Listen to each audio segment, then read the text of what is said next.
शब्द मैंने गाए हैं, इसमें स्तुति प्रथम है, उपासना द्वितीय है और प्रार्थना तृतीय है। पहले भगवान की खूब स्तुति होनी चाहिए, फिर भगवान की उपासना होनी चाहिए, और बाद में जब सब दुनिया कुछ न करे तब प्रार्थना होनी चाहिए। आपके अंदर थोड़ी प्रॉब्लम क्या है वो सुनो।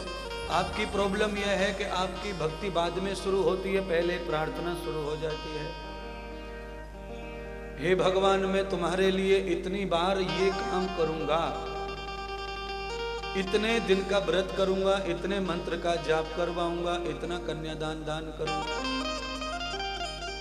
अगर मेरा ये काम बन गया तो मैं ये सब करूंगा। कहने का अर्थ यह है कि पहले भगवान काम बनाओ और बाद में हम स्तुति करें, भगवान की वंदना करें, प्रार्थना करें, उपासना करें।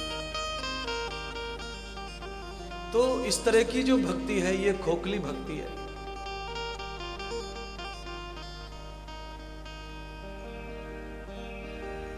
अगर इसी तरह की भक्ति हम करेंगे तो भक्त नहीं कहलाएंगे, क्योंकि जितने भी भक्तों का नाम आप भागवत के माध्यम से श्रवण करते हैं, उन सारे भक्तों ने सिर्फ भगवान की भक्ति की।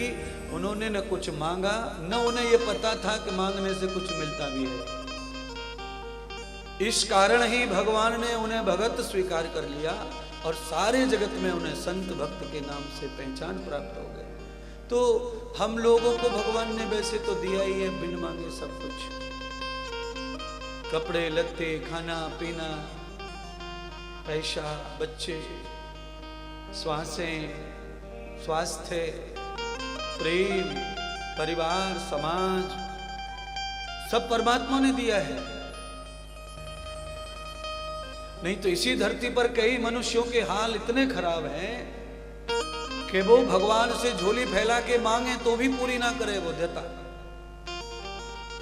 उसके भंडारे में कोई कमी तो नहीं है, पर मांगने से कुछ मिलता भी नहीं। जो हमारे हिस्से में है वही मिलेगा। मांगने से अगर मिलता भगवान के द्वार पर तो भिक्षारी भिखारियों को न जाने कितना मिल जाता। कितना आज सबसे ज्यादा धनवान भिखारी होते, क्योंकि मांगने से मिलता था।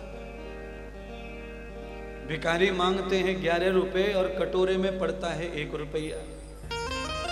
यानी मांगना 100 रुपए और मिलना 11 रुपए, मांगना 11 रुपए, मिलना 1 रुपए। इसका सीधा परिणाम है कि मांगने से कम ही मिलता है, बिन मांगे जो मिलता है वो ज्यादा से ज्यादा होता है। तो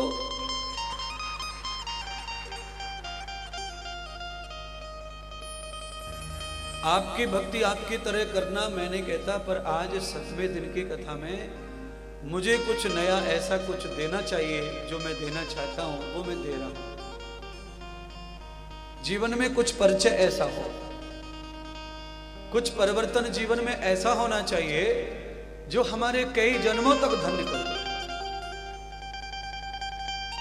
मुझे सुनकर आपने गुटखा, तंबाकू, बीड़ी, सिगरेट, संडा मंडा छोड़ दिया, मान लो छोड़ दिया, बुराइयां छोड़ दी, पर इससे यह जीवन अच्छा हो जाएगा, अगले जीवन के लिए भी परिणाम अच्छे हो जाएंगे। पर जन्मम गति भूतस्य मृत्यु नाम,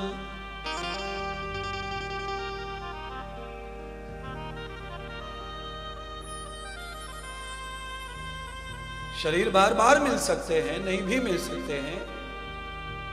शरीर का बार बार विक्षोभ हो जाएगा, वियोग हो जाएगा, विवरण हो जाएगा, पर आत्मा, मैं और आप दोनों कभी न मरते हैं न कभी जन्म लेते हैं। हमारा कभी वियोग और संयोग भी नहीं होता है। हम हर समय भगवान में डूबे ही रहते हैं। पर भगवान का एहसास क्यों नहीं होता है वो समझो। भगवान का एहसास इसीलिए नहीं होता है क्योंकि अंतःकरण की अपवित्रता के कारण हम भगवान में डूब के भी भगवान को समझ नहीं सकते। अंतःकरण पवित्र नहीं रहा तो